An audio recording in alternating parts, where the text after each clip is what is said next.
بسم الله والصلاة والسلام على أشرف الأنبياء والمرسلين محمد وعلى آله وأصحابه أجمعين. أما بعد فأعوذ بالله من الشيطان الرجيم. بسم الله الرحمن الرحيم. وهو الذي أنشأكم من نفس واحدة فمستقر ومستودع قد فصلنا الآيات لقوم يفقهون. وهو الذي أنزل من السماء ماء فأخرجنا به نبات كل شيء فأخرجنا منه خضرا نخرج منه حبا متراكبا ومن النخل من طلعها قنوان دانية وجنات من أعناب والزيتون والرمان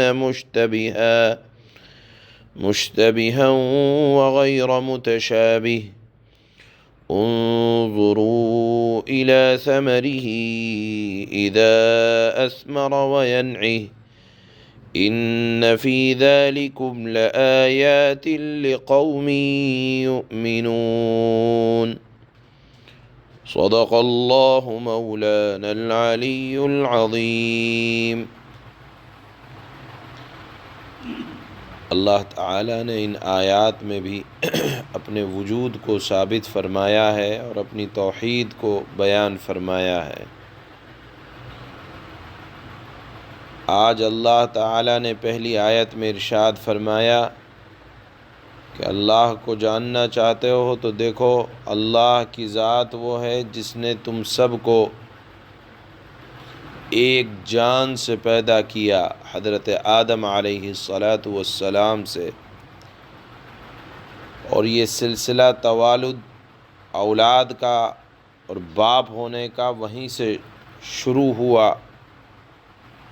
اصل کے اعتبار سے جان ایک ہے، لیکن اللہ کی قدرت دیکھیں کہ مختلف الخیالات، مختلف قسم کے لوگ، مختلف رنگ اور نسل کے لوگ، مختلف عقل رکھنے والے لوگ اللہ تعالیٰ نے بے شمار پیدا فرمائے، اور ہر ایک کے اندر اللہ تعالیٰ نے اپنی کمال قدرت سے ہر ایک کو کامل بنایا، مکمل بنایا۔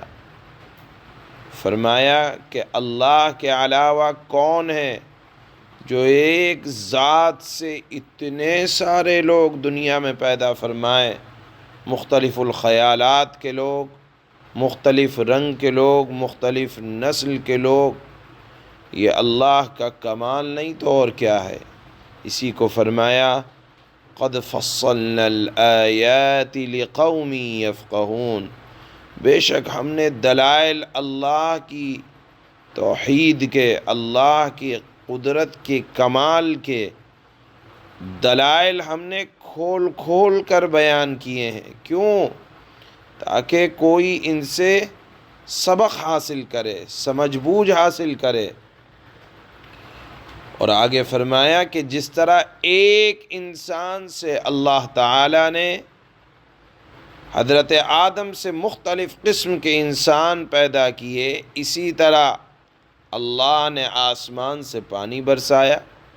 پانی ایک ہے، زمین ایک ہے، لیکن اللہ کی قدرت دیکھیں کہ ایک پانی سے جو زمین پر پڑا جو کہ مردہ ہوئی ہے، تو اسی پانی سے اللہ تعالیٰ نے زمین کو زندگی حیات عطا فرمائی، اور پھر اس زمین نے کہیں تو مختلف قسم کے اناج کو پیدا فرمایا، تہ بتہ بالیاں نکالیں، اور کہیں زمین سے اللہ تعالیٰ نے باغات کو اگایا، کہیں زیتون کو پیدا فرمایا، اور کہیں انار کے درخت اللہ تعالیٰ نے پیدا فرمائے۔ پھر ان کے پھل اللہ تعالیٰ نے پیدا فرمایا اور ہر پھل مختلف اور جدا ہے، ہر ایک کی تاثیر الگ ہے۔ اور پھر درختوں میں غور کیا جائے تو کوئی چھوٹا ہے تو کوئی بڑا ہے، پھر درختوں کے پھل پر غور کیا جائے، اچانک سے وجود میں نہیں آ گئے بلکہ آہستہ آہستہ پہلے درخت بنا، پھر پھول آیا، پھول سے پھل بنا، ہلکا ہلکا آہستہ آہستہ اللہ تعالیٰ نے پروان چڑھایا، اس کے اندر ذائقہ بھی آیا، رنگ بھی آیا اور خوشبو بھی آئی۔ کیا یہ تمام چیزیں بغیر بنانے والے کے وجود میں آ گئیں؟ اللہ تعالیٰ نے فرمایا یہ سب اللہ کی قدرت کے دلائل ہیں جو اللہ کے کمال کو بتلاتے ہیں کہ اللہ تعالیٰ نے انار کی حفاظت کے لیے کس طرح باریک باریک اس کے اندر پردے رکھے اور انار کے دانوں کی حفاظت فرمائی، کس طرح زیتون کو اللہ تعالیٰ نے پیدا فرمایا اور اس کے پھل کے اندر اللہ نے برکت رکھی، اس کے تیل کے اندر اللہ تعالیٰ نے برکت رکھی۔ پھر فرمایا انظروا الی ثمری، ان سب کے پھلوں کو دیکھو، جب وہ پکتا ہے تو کیا شاندار نظر آتے ہیں۔ اللہ نے فرمایا ان فی ذالکم لآیات لقوم یؤمنون، بے شک ان تمام باتوں میں عبرت رکھنے والوں کے لیے بڑی نشانیاں ہیں۔ ذرا غور تو کر کے دیکھیں کہ اللہ تعالیٰ نے کھجور کو، یا کھجور کا یہاں جس طرح ذکر فرمایا، کس طرح اس کے درخت کو بنایا اور اس کے پھلوں کو کتنی اونچائی پر لگایا اور اس کی حفاظت اللہ تعالیٰ نے کس طرح فرمائی۔ یہ تمام کے تمام اللہ کی قدرت کے دلائل ہیں۔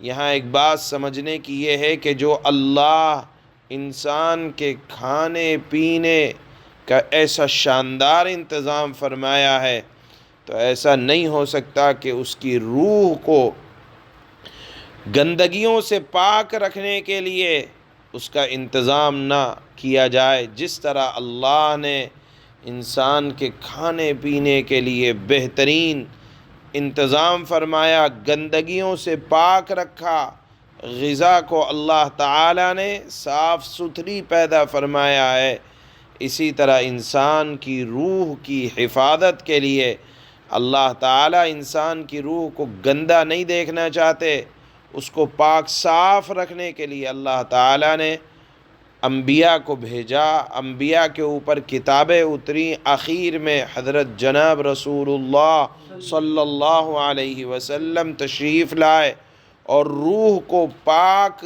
صاف رکھنے کے لیے اللہ تعالیٰ نے اس قرآن کو نازل فرمایا۔ یہ قرآن روح کی پاکیزگی کا ذریعہ ہے۔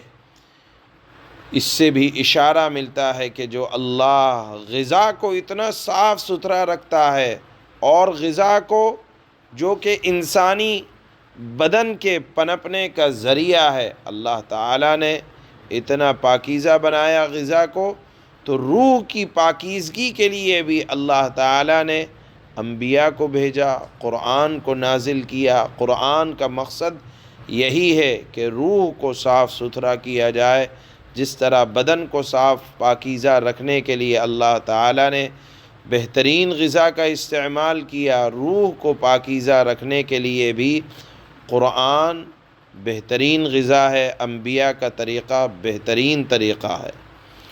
اللہ فرماتے ہیں اپنی قدرت کے دلائل ارشاد فرماتے ہوئے وَهُوَ الَّذِي أَنشَأَكُم مِّن نَّفْسٍ وَاحِدَةٍ فَمُسْتَقَرٌّ وَمُسْتَوْدَعٌ قَدْ فَصَّلْنَا الْآيَاتِ لِقَوْمٍ